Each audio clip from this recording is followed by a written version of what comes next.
ሰላም ጤና ይስጥልኝ የኦሮሞን ዩናይትድ ቲዩብ ተከታታዮች እንደምን አላችሁ?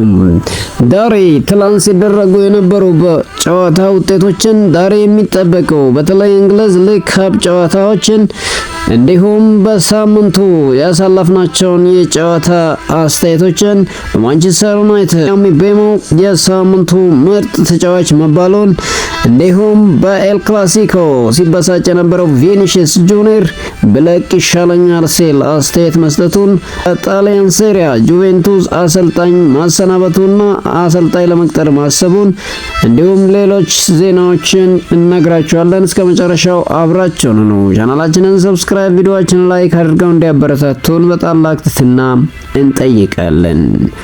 በቅድሚያም ቡድኑን ለቅቄ ብሄድ ይሻለኛል ይላል ቪኒሲየስ ጁኒየር። በኤል ክላሲኮ ጨዋታ ተቀይሮ ሲወጣበት ሰዓት ከፍተኛ ብስጭት ውስጥ ገብቶ የነበረው ቪኒሲየስ ጁኒየር ብለቅ ይሻለኛል ማለቱ ተዘግቧል። ተጫዋቹ ስሜታዊ ሆኖ ከአሰልጣኙ ጋር ሲነጋገር ከተስተዋለ በኋላ በቀጥታ ወደ መልበሻ ቤት እንደሄደ ይታወሳል። ቪኒሲየስ ጁኒየር በኋላም ወደ ተጠባባቂ ወንበር በመመለስ ጨዋታውን እንዳጠናቀቀ ይታወሳል። ተጫዋቹ ተቀይሮ በወጣበት ቅጽበት አሰልጣኝ ዣቪ አሎንሶን ሁልጊዜም እኔን ነው የምትቀይረው ሲል መናገሩን የጨዋታው አስተላላፊ ዳዝን ስፓና ቪኒሲየስ ጁኒየር ቀጥሎም ቡድኑን ለቅቄ እሄዳለሁ፣ መሄድ የተሻለ ይሆናል ሲል መናገሩ ተዘግቧል። አሰልጣኝ ዣቪ አሎንሶ በበኩላቸው ተው ቪኒ፣ ይሄ አሁን በቂ ነው ሲሉ እንዳናገሩት ተገልጿል። አሰልጣኝ ዣቪ አሎንሶ ከጨዋታው በኋላ ከቪኒሲየስ ጁኒየር ጋር ስለተፈጠረው ነገር በግል እንደሚነጋገሩ አረጋግጠዋል። ገብርኤል ማጋለሽ ከሃላንድ የበለጠ ተጽዕኖ ፈጣሪ ነው ይላል ጄሚ ካራገር። እንግሊዛዊ የቀድሞ ተጫዋች ጄሚ ካራገር ገብርኤል ማጋለሽ ለአርሰናል ወሳኝ ተጫዋች መሆኑን ተናግሯል። ጄሚ ካራገር በንግግሩም ገብርኤል ማጋለሽ በፕሪሚየር ሊጉ ለቡድኑ በጣም ወሳኝ የሆነ ተጫዋች ነው ሲል ተናግሯል። አክለውም ምናልባት ገብርኤል ማጋለሽ ለቡድኑ ተጽዕኖ በመፍጠር ከኤርሊንግ ሃላንድ በላይ ነው ሲል አስነብቧል። ዩቬንቱስ አሰልጣኙን ማሰናበቱ ተገለጠ። ጣሊያን ሴሪያው ክለብ ዩቬንቱስ አሰልጣኝ ኢጎር ቱዶር ከኃላፊነታቸውን መሰናበቱ ተገለጸ። ዩቬንቱስ ባወጣው ውሳኔ ለአሰልጣኙ እንዳሳወቃቸው የጣሊያን መገናኛ ብዙሃን አስነብበዋል። ዩቬንቱስ በሁሉም ውድድሮች ያደረጋቸውን ያለፉት 8 ጨዋታዎች ማሸነፍ አልቻለም። አሰልጣኙ መሰናበት ተከትሎ አሰልጣኝ ማሲሞ ብራምቢላም በጊዜያዊነት ቡድኑን እንደሚመሩ ስካይ ኢታሊያን አስነብበዋል። አሰልጣኝ ማሲሞ ብራምቢላ በሴሪያ ሲ የሚወዳደረውን የዩቬንቱስ ከ23 ዓመት በታች ቡድን አሰልጣኝ መሆናቸው ይታወሳል። ፊፋ የ2025 የዓመቱ ምርጥ 11 ስብስብ 26 እጩዎች ይፋ ተደርገዋል። ሪያል ማድሪድ 5 ተጫዋቾችን ሲመረጡ ከባርሴሎና 4 ተጫዋች እጩ ሆነው ቀርበዋል። በጋራ 13 የባላንዶር ዋንጫዎችን ያሳኩት ሊዮኔል ሜሲ እና ክሪስቲያኖ ሮናልዶ በእጩ ውስጥ መካተት ችለዋል። ክሪስቲያኖ ሮናልዶ በ39 እና 40 ዓመቱ በተከታታይ በእጩነት የቀረበ የመጀመሪያው ተጫዋች መሆን ችሏል። 38 ዓመቱ አርጀንቲናዊ ተጫዋች ሊዮኔል ሜሲ በእጩነት የቀረበ ብቸኛው አርጀንቲናዊ ሆኗል። ምርጫው የሚካሄደው በተጫዋቾች መሆኑም ተገልጿል። አርሰናልን የሚያቆም ቡድን የለም ይላል ፖል ሜርሰን። በተንታኝነት እያገለገለ የሚገኘው የቀድሞ ተጫዋች ፖል ሜርሰን አርሰናልን ለማቆም አስቸጋሪ ነው ሲል ሀሳቡን ተናግሯል። አርሰናልን ማስቆም የሚቻል ቡድን አይታየኝም ሲል ፖል ሜርሰን አስተያየቱን ሰጥቷል። ፖል ሜርሰን አክለውም አርሰናል የአሰልጣኝ ጆዜ ሞሪኖ ቼልሲን ያስታውሰኛል ሲል ገልጿል። የቼልሲ ቡድን አንድ መምራት ከጀመረ ጨዋታው ያበቃል። ያንን በአትሌቲኮ ዲ ማድሪድ ጨዋታ አርሰናል ውስጥ አይቼዋለሁ ሲል ፖል ሜርሰን ተናግሯል። አርሰናል የፕሪሚየር ሊግ ዋንጫን ካላሸነፈ ይገርመኛል ያለው ፖል ሜርሰን የፕሪሚየር ሊጉን አሸናፊነት ለአርሰናል ሰጥቷል። ዳኒ ካርቫሃል ጉዳት አጋጠመው። ስፔናዊ የሪያል ማድሪድ የመስመር ተጫዋች ዳኒ ካርቫሃል በድጋሚ ጉዳት እንዳጋጠመው ተገለጸ። ዳኒ ካርቫሃል በኤል ክላሲኮ ጨዋታ ተሰልፎ መጫወቱ አይዘነጋም። ይህንንም ተከትሎ ዳኒ ካርቫሃል በጉዳቱ ምክንያት ከ2 እስከ 3 ወራት ከሜዳ እንደሚርቅ ተዘግቧል። ካርቫሃል በጉዳት ምክንያት ሪያል ማድሪድ በቀጣይ ሳምንት ከሊቨርፑል የሚያደርገው የሻምፒዮንስ ሊግ ጨዋታ ያመልጠዋል። በተጨማሪም የማንቸስተር ሲቲ የሻምፒዮንስ ሊግ ጨዋታ ያመልጠዋል ተብሎ ይጠበቃል። ፈጣሪ በድጋሜ በዓለም ዋንጫ የመሳተፍ እድል እንደሚሰጠኝ ተስፋ አደርጋለሁ ይላል ሊዮኔል ሜሲ። አርጀንቲናዊ ኮከብ ሊዮኔል ሜሲ በቀጣዩ የ26 ዓለም ዋንጫ ውድድር መሳተፍ እንደሚፈልግ ተናግሯል። ሊዮኔል ሜሲ ሲናገርም በጥሩ አካላዊ ብቃት ላይ ከሆንኩ በዓለም ዋንጫ መጫወት ፈልጋለሁ፣ ሀገሬን ለመርዳት ወሳኝ ሚና መጫወት ፈልጋለሁ ሲል አስተያየቱን ሰጥቷል። ፈጣሪ በዓለም ዋንጫ ውድድር በድጋሚ እንዲያሳትፍ እድሉን እንደሚሰጠኝ ተስፋ አደርጋለሁ ሲል ሊዮኔል ሜሲ ያክለውም ተናግሯል። አያይዞም 100% መሆን ከቻልኩና ለቡድኑ ጠቃሚ የመሆን አቅሙ ካለኝ ያለው እዛ ውሳኔና አወስናለሁ ሲል ተደምጧል። ቪኒሺየስ ጁኒየር ጥፋተኛ መባል የለበትም ይላል የቀድሞ የሪያል ማድሪድ ተጫዋች ቶኒ ክሮስ። ጥሩ እየተጫወትክ ስትቀየር ልትደሰት አትችልም የሚለው ቶኒ ክሮስ ቪኒሺየስ ጁኒየር በኤል ክላሲኮ ጨዋታ ተቀይሮ ሲወጣ ያሳየው ባህሪ በመጥፎ መወሰድ የለበትም በማለት ተናግሯል። እኔም ተቀይሬ መውጣት አልወድም ነበር ያለው ቶኒ ክሩስ የተለየ ጨዋታ እየተጫወትክ በተለይ በእንደዚህ ባለ ጨዋታ ስትቀየር ደስተኛ መሆን አትችልም ብለዋል። ቪኒሺየስ ጁኒየር ጋርም የተፈጠረው ስሜታዊ ቅጽበት ነበር። ሁሉንም ነገር በቁም ነገር መመልከት የለብንም ሲል ቶኒ ክሮስ ገልጿል። አሰልጣኞች እንደ ትልቅ ነገር መውሰድ የለባቸውም በተለይ የቀድሞ ተጫዋቾች ሆነው ይላል ቶኒ ክሮስ።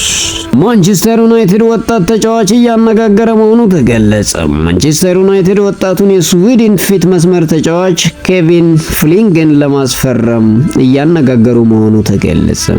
የ16 ዓመቱ የፊት መስመር አጥቂ ኬቪን ፍሊንግ በአሁኑ ሰዓት በስዊድኑ ክለብ ኤክ እየተጫወተ ይገኛል።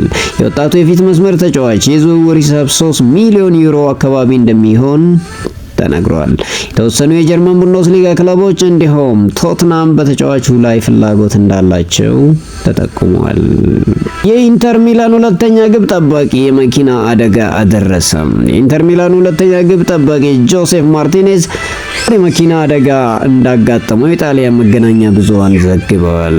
ግብ ጠባቂው በገጠመው የመኪና አደጋ ህመምተኛ አዛውንት ላይ አደጋ ማድረሱ ተገለጠ።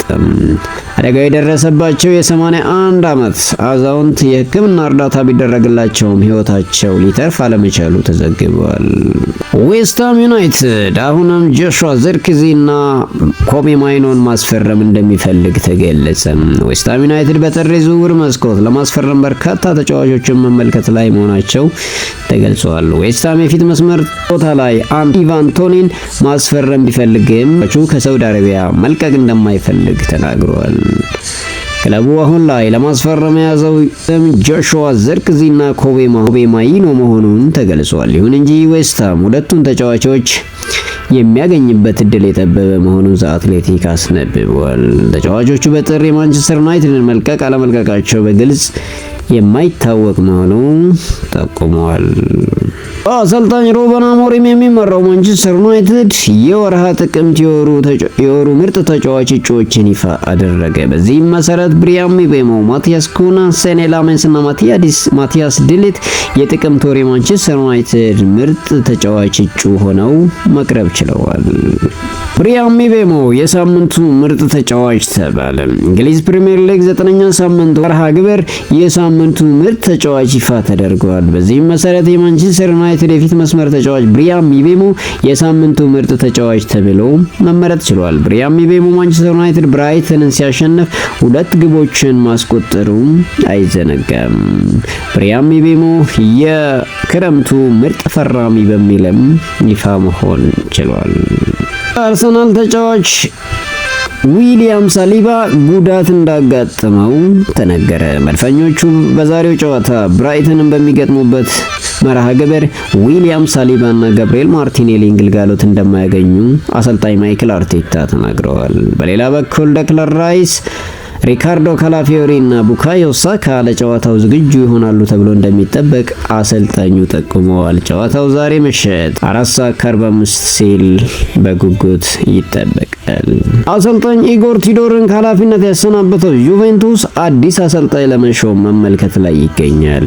ዩቬንቱስ በቀጣይ አሰልጣኝ ሉቺያኖ ስፓሌቲ ወይም አሰልጣኝ ፓልዲኖን ሊሾም እንደሚችል ስካይ ኢታሊያ አስነብቧል። የአሰልጣኝነት ቦታውን ለመረከብ አሰልጣኝ ሉቺያኖ ስፓሌቲ የተሻለውን እድል መያዛቸው እየተዘገበ ይገኛል።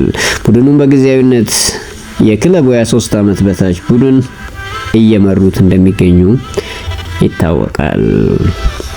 በተደረገ በጣሊያን ሴሪያ ናፖሊ መሪነቱን ያጠናከረበትን ውጤት አስመዝግቧል። በጣሊያን ሴሪያ የ9ኛ ሳምንት መርሃ ግብር ናፖሊ ከሊቺያድ ጋር ያደረገውን ጨዋታ 1-0 በሆነ ውጤት በማሸነፍ መሪነቱን አጠናክሯል።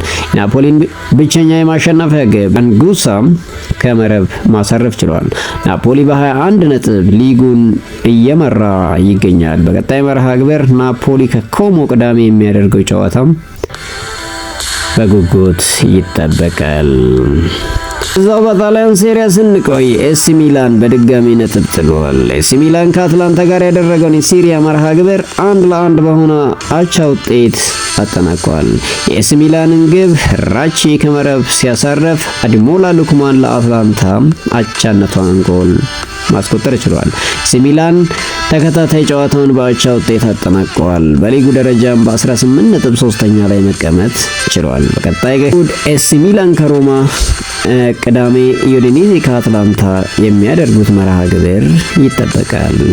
አሁን በጥሩ ደረጃ ላይ ነን ይላል ማይክል አርቴታ። የመድፈኞቹ ዋና አሰልጣኝ ማይክል አርቴታ የዛሬ ተጋጣሚያቸው ብራይተንን ለማሸነፍ አስቸጋሪ ቡድን እንደሚሆን ገልጸዋል። ብራይተን በደንብ የሰለጠኑ ናቸው ያሉት ማይክል አርቴታ እነሱ ማሸነፍ አስቸጋሪ ነው፣ ከትልቅ ቡድኖች ጋር ያላቸው ውጤት አይቼዋለሁ፣ በጣም ከባድ ቡድን ናቸው ሲል ተናግረዋል።